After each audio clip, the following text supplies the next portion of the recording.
ये है Kronten and this is Jonathan gaming. Well ये वीडियो काफी ज्यादा इंटरेस्टिंग होने वाली है क्योंकि इस वीडियो में हम देखेंगे कि कैसे स्ट्रॉन्ग बिजनेस स्ट्रेटेजीज की मदद से क्रॉन्टन ने गॉडलाइक को इंडिया की सबसे बेहतरीन ऑर्गेनाइजेशन बनाया, कि कैसे एक ऑर्गेनाइजेशन जिसके प्रीवियसली 3 एग्जिस्टिंग को-ओनर्स थे उसको टेक ओवर करके क्रॉन्टन एंड जॉनथन ने न सिर्फ भारत की सबसे बड़ी ऑर्ग बनाई बल्कि एशिया की one of the top organisation में शामिल किया, और कैसे जॉनथन ने गॉडलाइक को यहाँ तक पहुंचाने में अपना कॉन्ट्रीब्यूशन दिया। अभी आप लोगों को सुनने में जितना आसान लग रहा है, इसको अचीव करना उतना ही ज्यादा डिफिकल्ट है। इस पूरी वीडियो में हम काफी डिटेल में डिस्कशन करने वाले हैं, काफी सवालों को फिगर आउट करेंगे, तो वीडियो को एंड तक जरूर देखना। But before moving forward please make sure कि आप लोग इस वीडियो पर भर भर के लाइक्स करें, बिकॉज ट्रस्ट मी इस वीडियो को मैंने जितना रिवाइज किया है उतना मैंने किसी और वीडियो को नहीं किया होगा। Coming back to our topic, तो किसी भी सवाल जवाब पर बढ़ने से पहले हमें गॉडलाइक की हिस्ट्री को ब्रीफ में जानना होगा। अब ना इस बात से तो हम सब वाकिफ हैं कि ये लाइनअप इंडिया का most popular, successful and the most loved lineup था, एंड ऐसा मैंने ही उनके फैन पेजेस एंड उनकी फैन फॉलोइंग बताती है। और ये कहना बिल्कुल भी गलत नहीं होगा कि इस लाइनअप ने ई स्पोर्ट्स में आउट परफॉर्म किया है, पर गॉडलाइक में जाने के बाद उनका नेक्स्ट 3 साल के लिए डाउनफॉल भी आया। तो ऐसे क्या रीजंस बने जिसकी वजह से इस लाइनअप पर डाउनफॉल आया? Well to give you some context, we all know TSM entity का ये लाइनअप इंडिया का मोस्ट पॉपुलर लाइनअप था, जिसमें Jonathan, Zgod, Neyoo and Clutchgod के साथ साथ घातक भाई भी थे, जिसको गॉडलाइक ने 2021 में एक्वायर किया। पर उससे भी पहले उनका ये लाइनअप हुआ करता था। इन्होंने टूर्नामेंट्स में काफी अच्छा परफॉर्मेंस दिया, पीएमसीओ स्प्रिंग स्प्लिट 2020 जीता भी, बट पोस्ट बैन उनका नया लाइनअप कुछ खास परफॉर्मेंस नहीं दे पा रहा था। इनफैक्ट वो ऑलमोस्ट 3 साल के लिए किसी भी ऑफिशियल इवेंट में क्वालिफाई भी नहीं कर पाए until BMPS 2024, and one of the reason was unwanted changes in their lineup. All in all their new lineup felt short. But इन सबसे हम कंक्लूड क्या करना चाहते हैं? तो मेन सवाल है कि जब उनका लाइनअप अंडर परफॉर्मिंग था तब भी गॉडलाइक ने इतने रिस्की मार्केट में सर्वाइव कैसे किया, इसको हम आगे देखेंगे। बट फिलहाल आओ शॉर्टली देखते हैं एक ऑर्गेनाइजेशन प्रॉफिटेबल कैसे बनती है। सी, एक ऑर्गेनाइजेशन की प्रॉफिटेबिलिटी डिपेंड करती है उनके ब्रांड्स एंड पार्टनरशिप्स पर, कंटेंट क्रिएशन पर, उस टीम के डिफरेंट एंड डाइवर्सिफाइड लाइनअप्स पर, और वो ऑर्गेनाइजेशन को कितनी वैल्यू ऐड कर रहे हैं, ब्रांड बिल्डिंग, मर्चेंडाइजिंग, एंड अगर इनमें से कुछ भी ज्यादा फेवरेबल नहीं है तो व्यूअरशिप आपको एक मेजर ब्रेक थ्रू दिलवा सकती है। एंड इंडिया में वैसे भी फिलहाल अगर कोई गेम सबसे ज्यादा प्रॉफिटेबिलिटी दिलवा सकता है तो वो बीजीएमआई है amongst all the other games. पर अभी भी सवाल ही आता है उनके लाइनअप के अंडर परफॉर्मेंस के बाद भी वो प्रॉफिटेबल और सर्वाइव कैसे कर पाए। वेल जैसे कि हमने डिस्कस किया, एक ऑर्गेनाइजेशन की प्रॉफिटेबिलिटी या फिर कहीं उसे सर्वाइवल के लिए इन्हीं सब चीजों की जरूरत होती है, और देखा जाए तो टीम गॉडलाइक के पास इनमें से कोई भी वर्टिकल ज्यादा सक्सेसफुल और फेवरेबल नहीं था, बट स्टिल उनके पास एक ऐसा एसेट है जिसकी एक ऑर्गेनाइजेशन को सबसे ज्यादा जरूरत पड़ती है, दैट इज ऑडियंस। और इसी रीजन की वजह से जॉनथन टीम गॉडलाइक के लिए एक इरिप्लेसेबल एसेट है। He is the most valued player of India. Apparently Jonathan के पास इंडियन गेमिंग सीन में सबसे ज्यादा ऑडियंस है। उनके पास अप्रोक्सीमेटली 1.5 से 2 मिलियन की एक्टिव ऑडियंस है, which is huge to be honest. वो सिर्फ एक स्किल्ड प्लेयर नहीं है बल्कि एक मार्केटिंग पावर हाउस भी है जो गॉडलाइक की प्रॉफिटेबिलिटी में डायरेक्टली कंट्रीब्यूट करता है। एंड एक्चुअली में आपने काफी रूमर्स भी सुने होंगे that Jonathan is leaving Godlike, but Kronten knew how to make him stay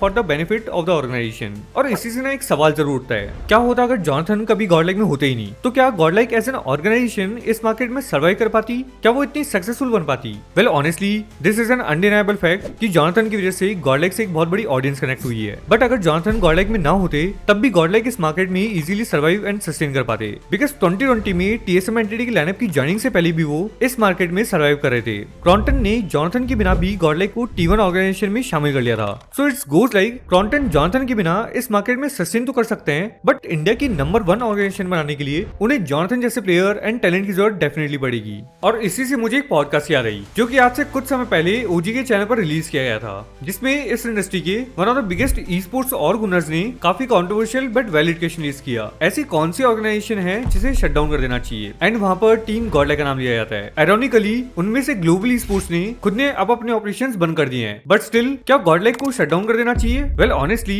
उनका इंटेंट प्योर था जब उन्होंने गॉडलाइक का नाम लिया, क्योंकि गॉडलाइक से हमें कभी भी ज्यादा इन्वॉल्वमेंट वगैरह देखने नहीं मिलती है पॉडकास्ट एंड इंटरव्यूज वगैरह में, जो कि इंडस्ट्री के लिए काफी ज्यादा जरूरी होता है ताकि लोग उनसे इंस्पायर हो सके इंडस्ट्री की ओवरऑल ग्रोथ वगैरह के लिए। बट एनीवेज टीम गॉडलाइक को अगर शट डाउन किया तो बीजीएमआई कम्युनिटी ऑलमोस्ट डेड हो जाएगी। आई वुड रेदर से गेमिंग सीन ही काफी हद तक डेड हो जाएगा, because majority of the engagement and viewership team Godlike की वजह से आ रही है। एंड ऐसे में अगर शट डाउन किया गया तो ना सिर्फ एक टीम का लॉस होगा बल्कि पूरी कम्युनिटी को ही बहुत ही मेजर सेटबैक मिलेगा।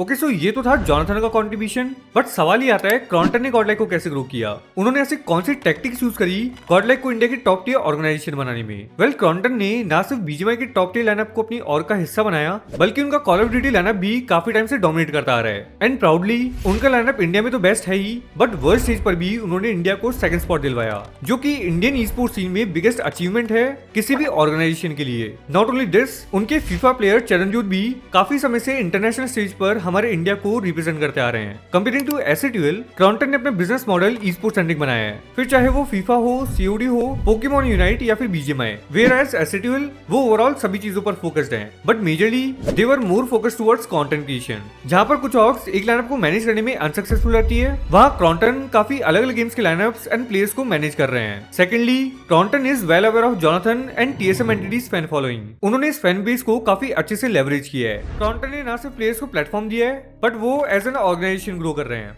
अपनी ऑर्गन प्लेयर्स के लिए टियर 1 ब्रांड्स लेकर आना, जिससे वो अपनी ऑर्ग की सस्टेनेबिलिटी एंड रेलेवेंसी को बढ़ाकर भारत की सर्वश्रेष्ठ ऑर्ग बना सके। तो अब ना हम काफी आगे आ चुके हैं, बट हमने अभी तक ये क्लैरिफाई नहीं किया कि क्रॉन्टन का गॉडलाइक में रोल क्या है। वेल, क्रॉन्टन ने गॉडलाइक को काफी अच्छे से स्ट्रक्चराइज किया है। अमर ने content and esports vertical को काफी अच्छे से संभाल रखा है, पर क्रॉन्टन गॉडलाइक में ब्रांड डील्स एंड स्पॉन्सरशिप्स को मैनेज करते हैं। एंड नॉट ओनली दिस, वो गॉडलाइक की फ्यूचर को शेप देने में भी काफी काम करते हैं। And trust me when I say this, Kronten is an underrated owner, because इतनी बड़ी ऑर्ग को मैनेज करना बिल्कुल भी इजी नहीं होता। जहां पर उनके पास मल्टीपल गेम्स के लाइनअप्स हैं, content creation, brand sponsorships and एक ऑर्गेनाइजेशन को सक्सेसफुली रन करने के लिए और भी काफी वर्टिकल्स होते हैं, जो ऑब्वियसली बैकएंड में होती है और वो व्यूअर्स के सामने कभी नहीं आ पाते, जो कि हमने इस वीडियो में डिस्कस किया है। And you know the best part is, even after having so many heartbreaks from the BGMI lineup, Kronten never give up and finally he made a way जो उनके लिए काफी अच्छा वर्कआउट कर पाया। उनके इस स्ट्रक्चर और लीडरशिप की वजह से गॉडलाइक ने ना सिर्फ अपने एग्जिस्टिंग फैंस को संभाला, इनफैक्ट नई ऑडियंस को भी अट्रैक्ट किया है। So it goes like, if Jonathan is the face of Godlike,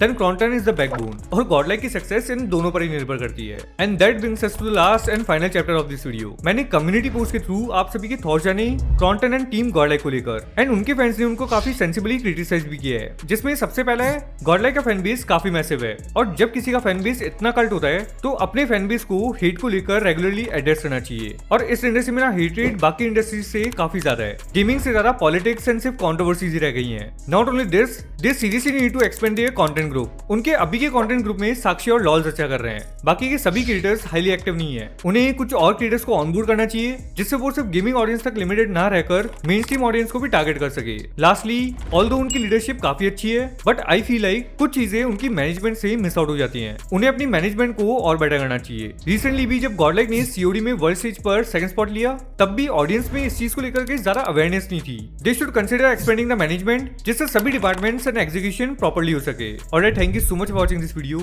मजाक सेट के इस वीडियो को देखने में काफी ज्यादा मजा आया। प्लीज मेक श्योर कि आप लोग मुझे इंस्टाग्राम पर जरूर फॉलो करें, काफी कम फॉलोवर्स हैं यार। And by the way, face reveal मैं 15 जनवरी को करने वाला हूँ। और भी कंटेंट देखना हो तो इन दो वीडियोस पर टाइप करके देख सकते हो। Do leave a like and subscribe to this channel. Will see you in the next one.